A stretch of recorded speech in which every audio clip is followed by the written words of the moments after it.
எல்லோருக்கும் வணக்கம். ஜிஎஸ்டி சட்டம் மூலம் உங்கள் அனைவரையும் சந்திப்பதில் மிகுந்த மகிழ்ச்சி. ஜிஎஸ்டியில் நாளுக்கு நாள் மாற்றங்கள் வரும்.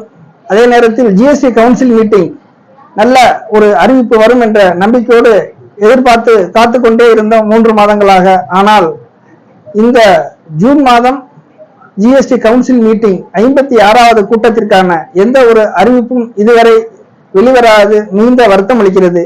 காரணம், ஜிஎஸ்டி போர்ட்டலில் கடந்த 8 ஆண்டுகளில் இல்லாத அளவிற்கு தடலடியாக இந்த மாதம் சில்லறை வர்த்தகத்தில் குறிப்பாக 2 கோடி கீழ் வியாபாரம் செய்யக்கூடிய வணிகர்களுடைய சேல்ஸ் பில் நம்பர், விற்பனை பில்கள் பற்றிய முழு விவரம் மற்றும் HSN கோடு, B2B மற்றும் B2C சம்மரி கேட்டிருக்கிறார்கள். ஆனால் குறிப்பிட்ட கால அவகாசம் எதுவுமே கொடுக்காமல் இந்த மாதம் அதிக பொருளாதார சிக்கலை ஏற்படுத்தி, மன உளைச்சலை ஏற்படுத்தி, சில்லறை வணிகர்களுக்கும் வரி ஆலோசகர்கள் மற்றும் ஜிஎஸ்டிபிக்கள் வரித்தொழில் செய்பவர்களுக்கு மிகப்பெரிய ஒரு பொருளாதார பாதிப்பை இந்த ஜிஎஸ்டி போர்ட்டல் ஜிஎஸ்டி நெட்வொர்க் ஏற்படுத்தியுள்ளது.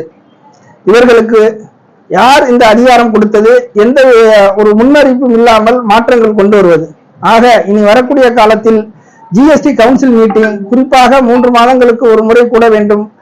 அதில் அந்தந்த மாதங்களில் ஏற்படக்கூடிய சிக்கல்கள், தொல்லைகள், பிரச்சனைகள் ஆகியவற்றை களைய வேண்டும். குறிப்பாக ஜிஎஸ்டி வரி சீர்திருத்தம் கொண்டு வர வேண்டும். குறிப்பாக ஜிஎஸ்டி ரேட் ஆஃப் டாக்ஸஸ் குறைக்கப்பட வேண்டும். அதுதான் இந்த 8 ஆண்டுகள் ஜிஎஸ்டியில் நாம் சந்திக்கக்கூடிய வரி வசூலில் சாதனை படைத்தாலும் ஒரு புறம் அடித்தள மக்களுக்கும் நடுத்தர மக்களுக்கும் பயன் அளிக்கும் ஒரு நல்ல விஷயமாக இருக்கும். அதே போன்று 1.5 கோடி, குறிப்பாக 1.5 கோடிக்கு கீழ் வியாபாரம் செய்யக்கூடிய காம்போசிஷன் டீலர் என்று சொல்லப்படுகின்ற கலவை வணிகர்கள் அனுவல் ரிட்டர்ன் செய்ய வேண்டும், தாக்கல் செய்ய வேண்டும் என்று சொல்கிறார்கள். அவற்றுக்கு காலக்கெடு வரும் 30 ஜூன் 2025 என சொல்கிறார்கள்.